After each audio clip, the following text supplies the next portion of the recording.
Assalamualaikum warahmatullahi wabarakatuh. Perkenalkan, nama saya Mas Muklis, salah satu perintis dari Sayur Sehat Pak Min. Kami beralamat di Dusun Selonduwur, Desa Batur, Kecamatan Getasan, Kabupaten Semarang. Saya berumur 28 tahun, kembali ke kampung halaman dari pesantren itu sekitar 3 tahun yang lalu.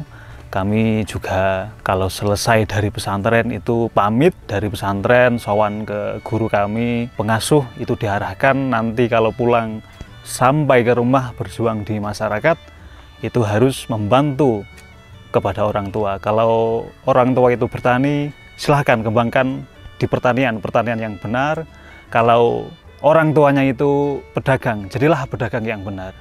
Nah, kami berhubung dari lahir sudah dalam keadaan di pertanian, kami memutuskan untuk terjun di pertanian, membantu kedua orang tua kami dengan sistem pertanian yang berbeda, menjadikan pertanian itu lebih kreatif, lebih bagus, lebih keren dari yang sekarang orang-orang itu kenal, pertanian itu kotor, dan lain sebagainya. Saya ingin memuliakan kedua orang tua saya dengan lewat jalur pertanian, dan dulu itu Bapak sebelum terjun ke pertanian yang sekarang itu mengelola dalam satu petak itu paling ditanamin 2 macam sayur atau yang disebut sebagai pertanian konvensional. Satu tanaman kol semua, satu tanaman tomat semua. Akhirnya dengan berkembangnya metode pertanian dan media sosial, saya sendiri memutuskan untuk beralih dari pertanian yang dulu ke pertanian yang sekarang, dalam artian dengan sistem atau dengan jenis yang bermacam-macam. Untuk sekarang itu ada kurang lebih mungkin 20 sampai 25 jenis sayuran yang kami tanam, mulai dari sayuran yang berbentuk buah dan sayuran yang berbentuk daun. Untuk sayuran yang berbentuk buah itu seperti tomat, ada tomat cherry, ada tomat besar biasa fresh, ada tomat hitam, ada tomat teratur, ada tomat apel, dan lain sebagainya. Dan ada juga sayuran yang berbentuk daun seperti pakcoy, bayam Jepang, horenso, pagoda, siomak, dan lain sebagainya.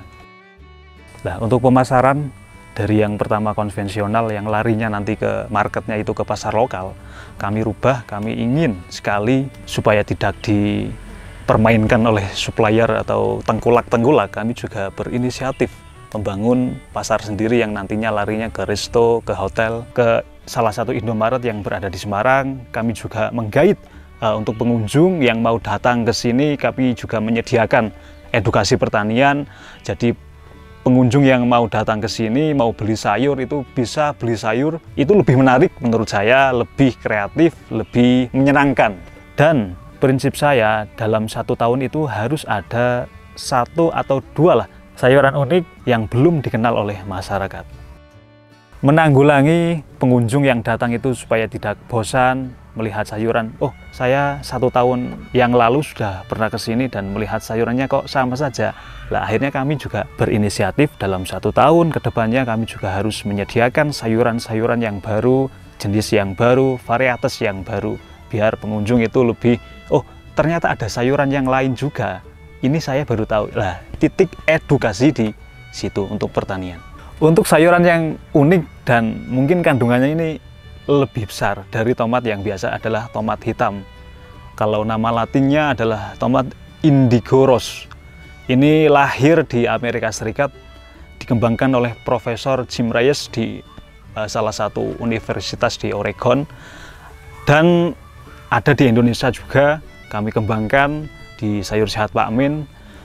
Untuk kandungannya ini mengandung antioksidan yang khasiatnya itu bisa mencegah diabetes, mencegah kanker karena kandungan antioksidannya yang sangat tinggi.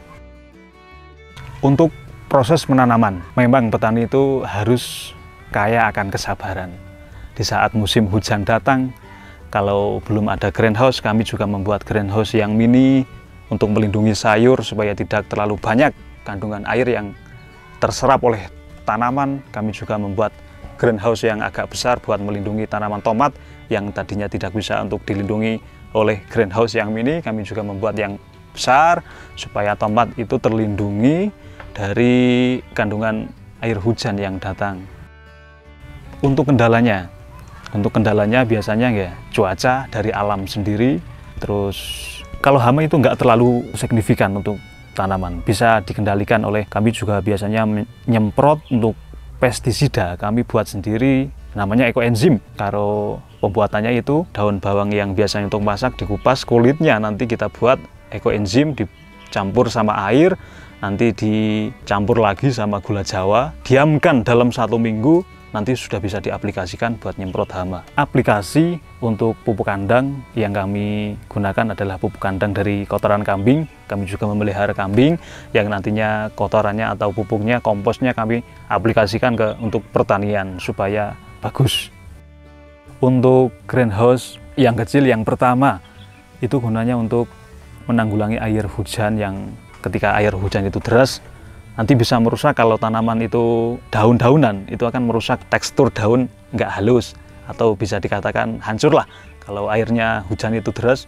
Lah itu gunanya salah satunya untuk menghindari dari air hujan, terus menghindari dari hama-hama yang lain. Kami juga mendesain tempat ini supaya pengunjung yang lebih nyaman nanti datang ke sini, itu ada bangunan, ada gubuk, ada tempat duduk, dan lain sebagainya. Kami juga menggunakan bambu yang unik, yang kami anggap itu unik, namanya bambu wulung, bambu yang hitam supaya terlihat ada keunikannya lah.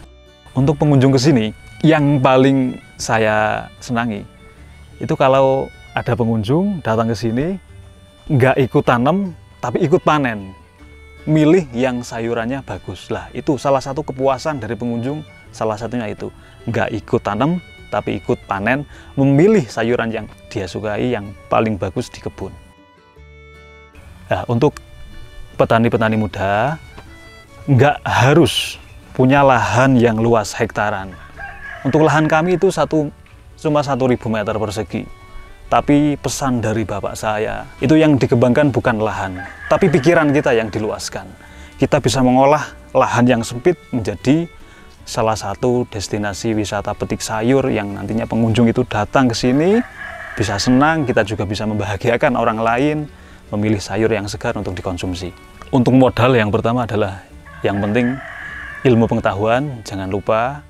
Yang nomor 2, kreatif untuk menjalankan dalam suatu bisnis apapun. Yang nomor 2 itu tetap kreatif, Mas. Sering kolaborasi dengan petani yang lain atau peternak yang lain mungkin untuk menekan biaya di pertanian. Kalau biji-bijian atau bibit biasanya saya bikin sendiri. Kalau untuk tomat biasanya saya bibit sendiri, benih sendiri. Itu yang biasanya identik dengan di organiknya. Harapan ke depan, cita-cita saya harapan ke depannya itu bisa mengangkat perekonomian warga setempat dengan adanya pertanian seperti ini. Nanti bisa kami kolaborasikan dengan warga setempat untuk nanti kalau ada pengunjung datang lewat ke desa-desa, lewat ke lahan pertanian, bisa memetik sayuran-sayuran dan nantinya dengan harga yang berbeda dengan yang biasanya. Ya, terakhir untuk sahabat sayur sehat Pak Min, kalau mau datang ke kebun, sekedar mau ngopi, sekedar mau sharing dalam dunia pertanian, ataupun mau beli sayur, mau petik sendiri bareng sama keluarga, atau mungkin ada guru TK atau guru madrasah sekolah atau sekolahan SMP, SMA, mau datang ke sini belajar edukasi, nanti bisa sharing-sharing sama Pak Min, bisa dikepoin lewat IG dengan yang beralamat di Sayur Sehat Pak Min atau nomor WA yang berada di bawah ini. Terima kasih sahabat semuanya sudah menonton video ini. Jangan lupa subscribe, like, dan komen.